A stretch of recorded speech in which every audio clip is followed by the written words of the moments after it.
Pahlavi text, translated by E.W. West, Part 3, Dinai Mainog Ikrad, Sikand-Gumanik Vigar, Sadgar, Clarendon, Oxford University Press, 1885.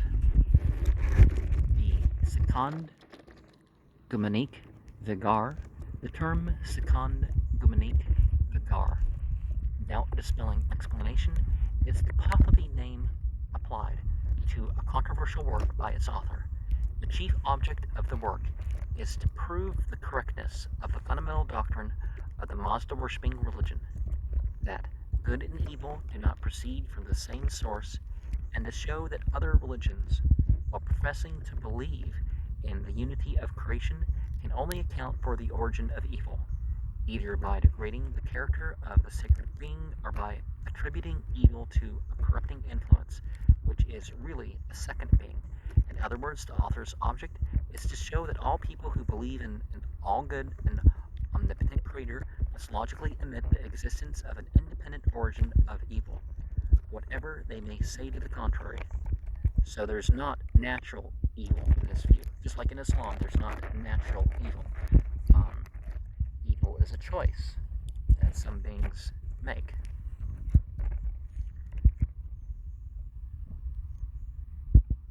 In the course of his arguments, he naturally finds it easier to attack the inconsistencies of other beliefs than to defend his own, and much of his attention is therefore given to pointing out apparent inconsistencies and seemingly delusive statements in the scriptures of the Muslimin, Jews, Christians, and Manichaeans.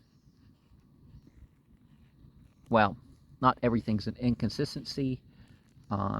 Maybe it's just a person doesn't agree with it, or they don't know all the details, so they're trying to fill in an explanation and not wait for what does it say otherwise that might show a consistency.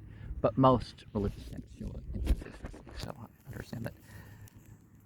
The author's name was Mardan Farooq, son of Uharmazd Dad, see chapter 135, and his account of his inquiries, verses 36 and 37, bears much resemblance to what is said of the wise man's proceeding in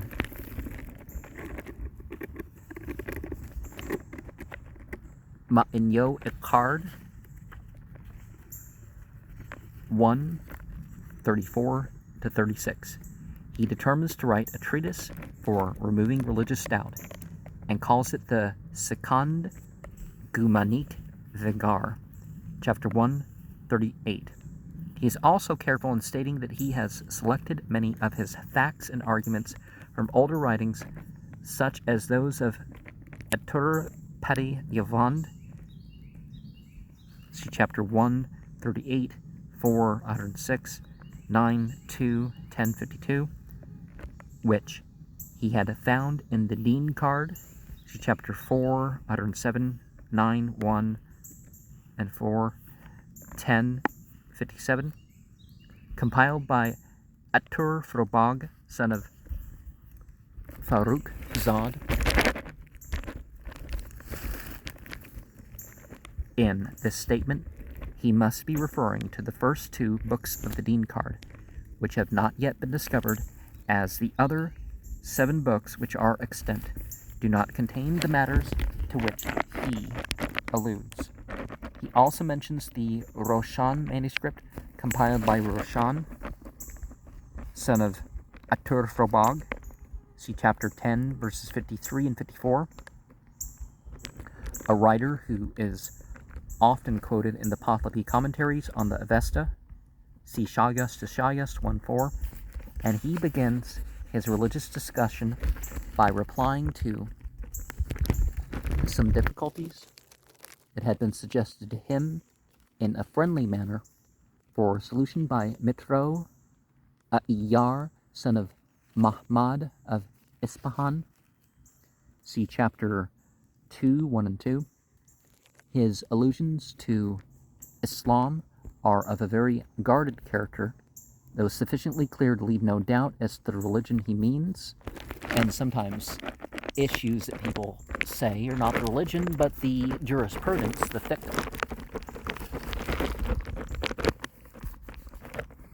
Like all Pahlavi writers, he never mentions that religion by name, but when in the position of a Zoroastrian in Persia, he states that he did not admire the religion that was then in supremacy.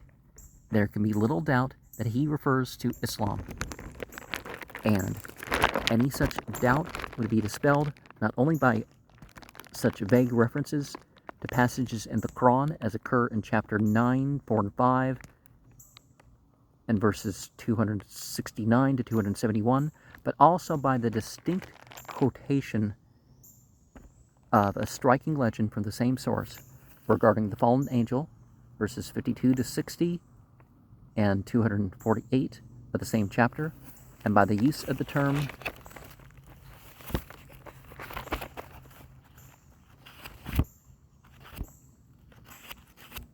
those are some long chapters, I guess. By the use of the term mutazalik, the Arabic muwahatazil, with reference to a certain sect in 280, and those who refer straight to the Quran and the sayings of the Prophet find problems with every single sect, really. Then Supremacy, see chapter 1045, Ispahan 2, 1 and 2. With regard, therefore, to the age of the Sikand-Gumanik Vigar, we may be quite certain that it was written long after the Arab conquest of Persia, and from the names mentioned by the author as stated above, it is evident that he lived after the time of Roshan, the son of Atur-Furbag, son of Farrukhzad. Now, according to a Pahlavi tale, the accursed Apolis,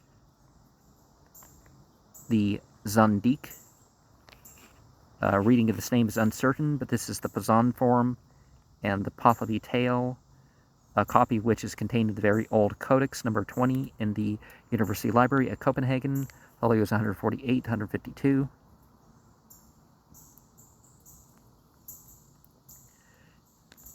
Had a religious disputation with Atur-Furbag, son of Farrukhzad, in the presence of the Khalifa al-Mamun, who reigned in 813 to 833 of the Common Era. It is therefore hardly possible that Roshan, son of Atur-Furbag, could have written his commentary before the middle of the 9th century. We also know from the last chapter of the 3rd book of the Deen card that Atur-Furbag was not the last editor of that work, but was succeeded by his son Zarathustra, and later still by Aturpad, son of Hamid, who appears to have given the book its final revision of Aturpad's work. The author of the Sikand-Gumanik Vigar does not speak, and is therefore reasonable to suppose that it had not been completed in his time, but according to the Bundahis, chapter 33, verses 10 and 11, this Aturpad was a contemporary of Zadsparam, who was living in 881 of the Common Era, see Epistle 3 to 1721, and his revision of the Deen card was therefore probably in progress by the end of the 9th century. From these facts, we may conclude that the Sikand-Gumanik Vigar was written after the middle, but before the end of the 9th century, unless we were to suppose that, although its author consulted only the first 2 books of the Deen card as mentioned above, the remaining 7 books may have existed as a separate work unknown to him. Considering, however, that Aturpad, son of Hamid, was so important a personage as the leader of those of the good religion of his time, this supposition would not be very probable. There is probably nothing new to the defenders of Christianity in Mardan Farouk's attacks upon the apparent inconsistencies of their scriptures with regard to the origin of evil and the existence of unity and Trinity, subjects that are more usually omitted without investigation than seriously discussed. This is not, however, the mode in which these subjects are likely to be treated by outsiders, and missionaries will no doubt find among Mardan Farouk's arguments many that they must become accustomed to hear from educated men of other faiths, and if they engage in controversy, as they ought to do, they must expect to hear them stated in less considerate language than this author uses. An interesting question for anyone who possesses special information on the subject would be to ascertain from what version of the Old and New Testaments Mardan Farouk drew his quotations. There seems to be every probability that his translation of the passages, though it may not be altogether literal, is yet sufficiently so to admit of the particular version being identified. If its peculiarities of wording were carefully considered, the peculiar Pahlavi spelling of the name Isaac in chapters 14:2, as deduced from its corruption in Pazand, points to Syriac version of one of the legendary works consulted by the author. In his discussion of the tenets of the many Ka'ans, Mardan Farouk is dealing with a subject that is far less known than other faiths he attacks, and the information he gives may be valuable. Unfortunately, the latter part of this discussion is missing, although the loss of text is probably not very extensive. The original Pahlavi text of the Sikand-Gumanik Vigar has not yet been discovered, although there are several existing copies of the Pahlavi version of the earlier part of the work, which are evidently reproductions from the Pazand text. These pseudo-Pahlavi manuscripts usually end with the 5th chapter and are certainly superior to the similar reproductions of the Dina-e Ma'inogi Kirad, represented by K22. See page 19. Well, that's in this introduction. Yet, they generally use the adjective suffix "ik" for the abstract suffix "i." Because both these suffixes become "e" and Pazand, they often have kabed much for afas, and by him when the Pazand has vas for mistake for vas. We have the same spelling here in the text here. Perhaps the A is long in one, or it's not the same S. They also substitute the Pazand misreading for inna for the true Pahlavi adinas, besides adopting other occasional miswritings for which the Pazand version alone is responsible.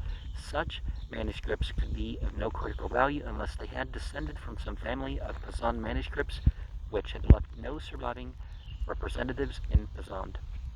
And this does not appear to be the case. A specimen of these Pahlavi reproductions is contained in the last 36 folios of L15. Number 15 of the Vesta and Pahlavi manuscripts in the India Office Library in London. It commences with the words, "All the angels" in chapter 1:4, and ends with chapter 5:71, the handwriting being the same as that in L26, a manuscript that contains a date corresponding to 1737 of the Common Era. In folios 9 to 16 of BM number, British Museum, right? Number 22,378 of the additional Oriental manuscripts in the British Museum Library. Yep. There is a modern fragment of this reproduced Pahlavi text, interlined with the transliteration in the Persian character as alternating with a Persian paraphrase. This fragment contains only chapter 1, verses 1 to 31. The reproduced Pahlavi text also occurs in parallel columns with the usual Pazand and Sanskrit versions and a Persian paraphrase. In R, an imperfect polyglot manuscript given to the late Mr. J. Romer by a Dastur in Surat. Of this foolscap folio manuscript, Mr. Romer sent page 16 to 31 with the first 15 pages of a Pahlavi Persian Bundahis to the late Professor M.J. Mueller. Through Mr. Poley, he also sent page 32 to 63, 82 to 93 to the late Professor H.H. Wilson on the 3rd of December, 1836, who afterwards transferred them to Professor Max Mueller, and he gave page 64 to 81, 99 to 143 to the late Mr. Norris. The first of these fragments, together with that of the Bundahis, now constitute number 10 of the Mueller collection in the State Library at Munich. The last two fragments were presented to the India Office Library, and two last mentioned were acquired by it. In 1876, it is most probable that the first 15 pages of the polyglot manuscript were not given to Mr. Romer, but the first 15 pages of the Bundahis were substituted for them. The portion extant, page 16 to 143, contained all four versions of chapters 128 to 557, with the Sanskrit and Persian versions of chapter 1, verse 25 to 27, and the Pahlavi and Pazan versions of chapter 5, 58 to 62. And the latter two versions are everywhere interlined with the transliteration in Persian characters. This manuscript is modern and of no particular critical value, but as the combination of the four versions is rare, if not unique, it would be very desirable to discover the rest of the manuscript in another manuscript, number 18 of the Anquetil collection in the National Library at Paris. The reproduced Pahlavi text has the usual Pazan version written above it. This manuscript, which is in the form of a roll, begins at the same point as an L15. See page 29. Abbreviations used in the volume. Okay. Or maybe the other source. Okay, and ends with chapter 595, which is also said to be the usual extent of other manuscripts of this class in India. A copy of this manuscript is number 23 of the Mueller collection in the State Library at Munich. An extension of the same reproduced Pahlavi text with the Pazan version written above it and alternating with the Sanskrit version is contained in K28, number 28 of the Iranian manuscripts in the University Library at Copenhagen.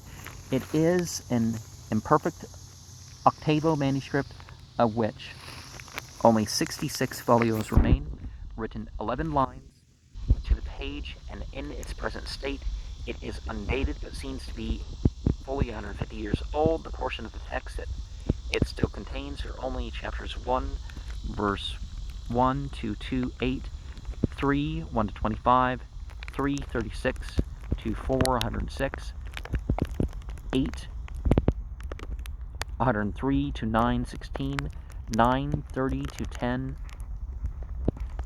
13, 10, 71 to 11, 28, 11, 55 to 61, so that more than half the text that ought to be included within its extreme limits is missing, but its original extent within the same limits was more than double the usual length of the reproduced Pahlavi text as stated above. In this particular of unusual length, only one other manuscript of that text seems to be known in India that resembles it.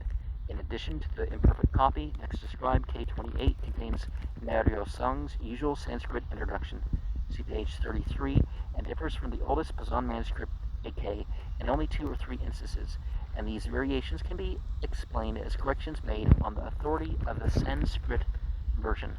An imperfect and modern copy of the Pahlavi Pazan Sanskrit text is also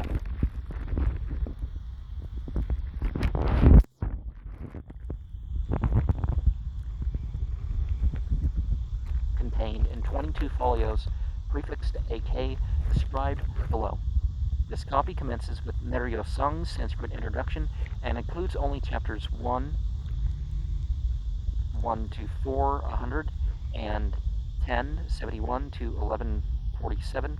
Its writer has intended to give the 3 versions in successive sentences, but after chapter 123, the Pazan and Sanskrit sentences are less and less frequently written, till they cease altogether after 143, with the exception of 1 or 2 isolated sections. In several cases, he has also substituted the correct abstract suffix "ik" for the usual incorrect "ik." but this correction is generally confined to abstract nouns in common use.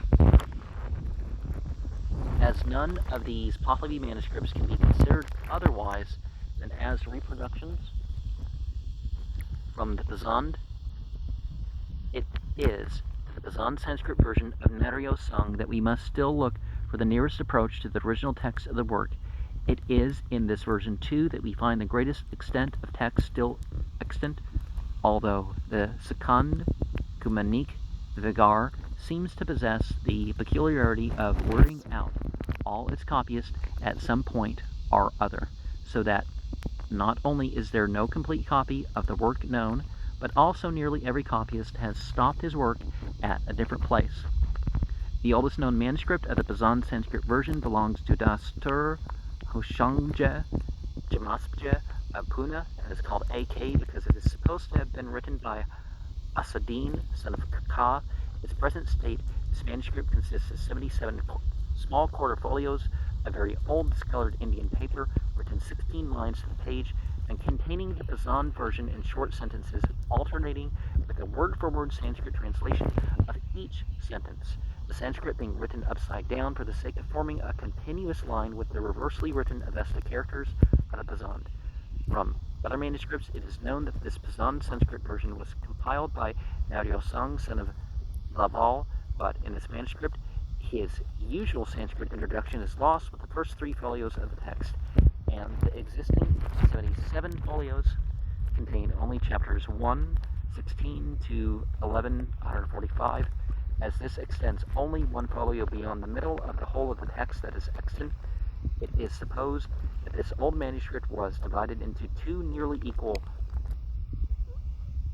moieties on the occasion of some division of property, of which the earlier moiete had been preserved, and the latter one either lost or destroyed or buried in some inaccessible library. In consequence of the imperfect state of this manuscript, it bears no date, but an old Sanskrit colophon has been copied by the writer of J.E., one of the more modern manuscripts that are evidently derived from AK through 1 or more intermediate copies, and this may be fairly assumed to be the colophon of AK. This colophon may be translated as follows: in the Samvat year 1625, in the current Saka year 1490, on the present day, the 4th day of Shahrivar of the 11th month, Bahman, in the district of Naga Mandala, probably an old name of Nausari, in the royal reign of King Sultan Muzaffar Shah. The book named Sikand-Gumanik Vigar is written for the use of Amal Shah, Kanga Shah. This Kanga Shah was probably a grandson of the Kanga Shah, at whose instigation the Parsis in India carried on a correspondence with those in Persia in 1478 to 1471, and 1400, in 1478 to 1481 of the Common Era, which is still preserved in the Persian Rivayats, and his father may have been this Maneksha Kanga Shah, who was the head of the Parsi laymen in Navsari in 1531, when he was 70 years old, as appears from the Hadessa Namu in Bombay, 1831, by the priest Asadin in a Gugurati memorandum recently appended to J.E. It is stated that the colophon of a Yasna Sada, written in 1572 or 1576, gives the pedigree of this copyist as follows: Asadin, son of Kaka, son of Narpal, son of Lakhmadar, son of Mobad Kamdin, son of Zarathustra, son of Mobad Harmazdyar, son of Ramyar, son of the priest Kaka. May it become auspicious, may it be beneficial. The date indicated in this colophon seems to correspond to the 23rd of September 1568, or maybe 1569, as the Saka date has been altered from 1491 unto 1490, but it may be, of course, be doubted whether it originally belonged to AK, because the text to which it is appended in JE is incomplete. If it were attached to AK, the text in the manuscript must either have been originally incomplete, or some of the later folios must have been lost. While the last one containing the colophon was still preserved, if it did not belong to AK, it must have belonged to some latter manuscript, because there is no doubt that JE has descended from AK and could not therefore contain the colophon of an older manuscript than AK unless it had been written in AK itself, or obtained in an irregular manner from some unreported source. For these reasons, there seems to be little doubt that AK was written either in 1568 or earlier, and the general appearance of its folios favors this assumption. So far that it extends, this is the better manuscript of the Sikand-Gumanik Vigar that is known to exist, and the present translation has therefore been based upon its texts, which are no doubt very nearly in the same state as when edited by Naryosong. The Sanskrit version especially is far more correct than in the latter copies. Many of the Bazan sections in chapters 5 to 8 are written in Pahlavi only, or in Pahlavi with the Bazan written above it, but in all cases this Pahlavi is as corrupt as that of the reproduced Pahlavi manuscripts. The most complete manuscripts of the Bazan Sanskrit version are JJ and JE, of which JJ is the oldest and best, but it has not yet been thoroughly examined. It is a small quarto volume of 182 folios of Indian paper, written 15 to 17 lines to the page, and belongs to Dastur Khurshedje Jamshedje of Navsari, from certain blunders and peculiarities which its writer has copied. It is certain that this manuscript has descended from AK, and also that it has derived a few variations from some other source. Its Sanskrit text is not written inverted, as in AK, and it commences with Naryosong's usual Sanskrit introduction, as translated in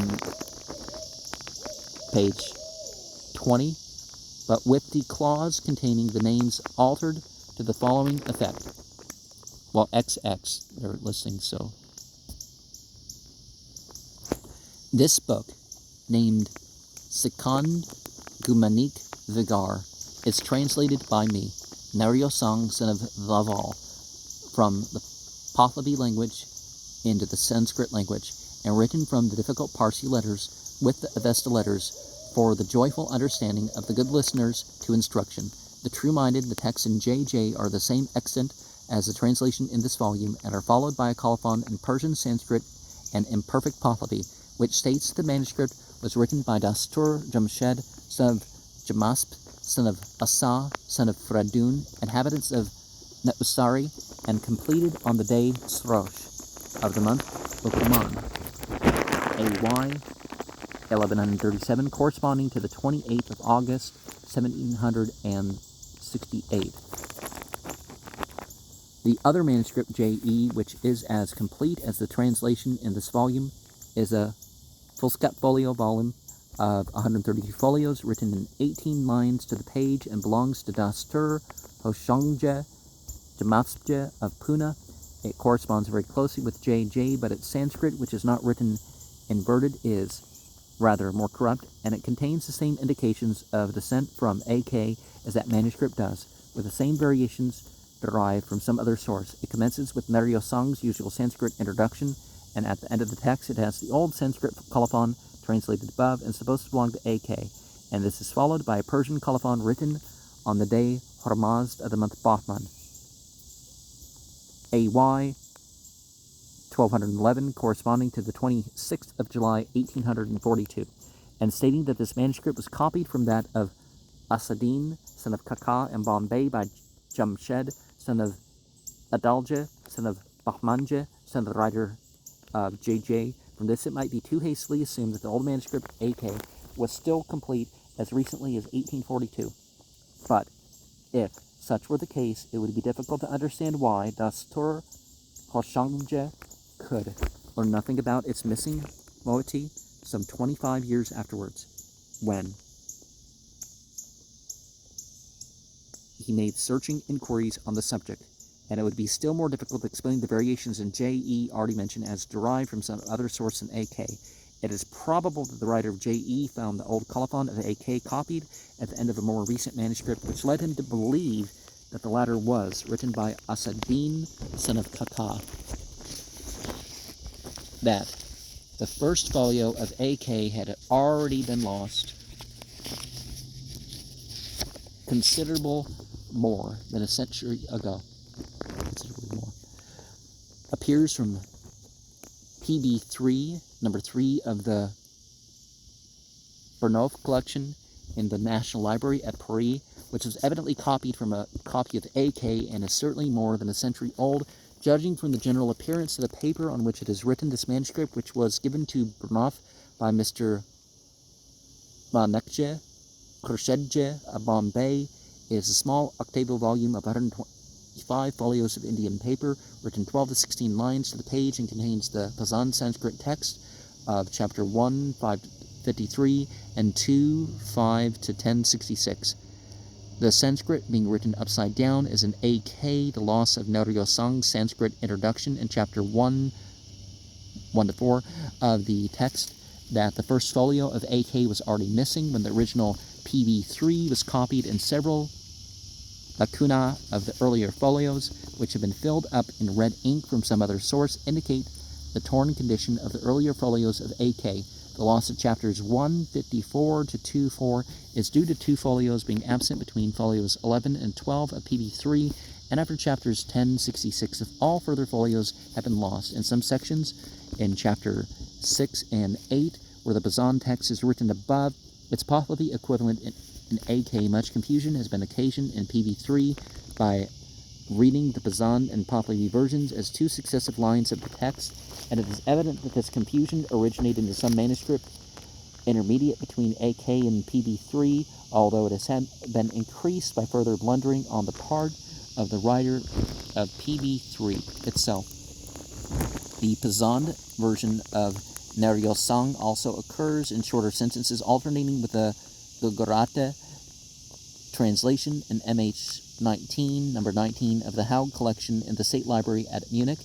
This manuscript, which was given to Haug by Dastur Kai Khusro at Surat in 1864, is a small quarto of 124 folios of old Indian paper, of which the first era folios contain the Pazan, the Gujarati versions of chapters 1, 1 to 11, 201, written 13 to 19 lines to the page. Towards the latter end of the manuscript, blank spaces are left for the Gujarati version of many of the sections, and several of the passages that are written only in Pahlavi and AK are similarly written in MH19. From this and other peculiarities, it is evident that MH19 has descended from AK, but is probably through some intermediate manuscript that must have been written when AK was more complete than it is now. Judging from the appearance of the paper of MH19, it can hardly be less than 150 years old, but it contains no date or colophon of any description. Another manuscript, which contains a large portion of the Pazan version of Naryosang without its Sanskrit translation, is L23, number 23 in the India Office Library in London. It is an octavo volume of 80 folios of Indian paper, written 10 to 12 lines to the page in the same handwriting as L15 and L26. See page XXIX, which last manuscript contains a date corresponding to 1737 of the Common Era. L23 contains the Pazan text of chapters 134 to 823, and many of the passages written in Pahlavi and AK are similarly written in L23, which indicates the descent of the latter manuscript from the former, an indication which is confirmed by the repetition of other peculiarities from this account of all the manuscripts of the Sikand-Gumanik Vigar that have been examined by the translator, it appears probable that no manuscript independent of AK has yet been discovered. The few variations which indicate another source can easily be explained as emendations by some latter copyists who had noticed or imagined some deficiencies in the text of the manuscript. The Sikand-Gumanik Vigar has not been hitherto translated into any European language, but an edition of its Pazand and Pahlavi text was prepared by Dastur Hoshangje about 15 years ago, and the arrangements has been made for the publication of these texts with a Sanskrit version at an earlier date. And remember, this is an 1885 text.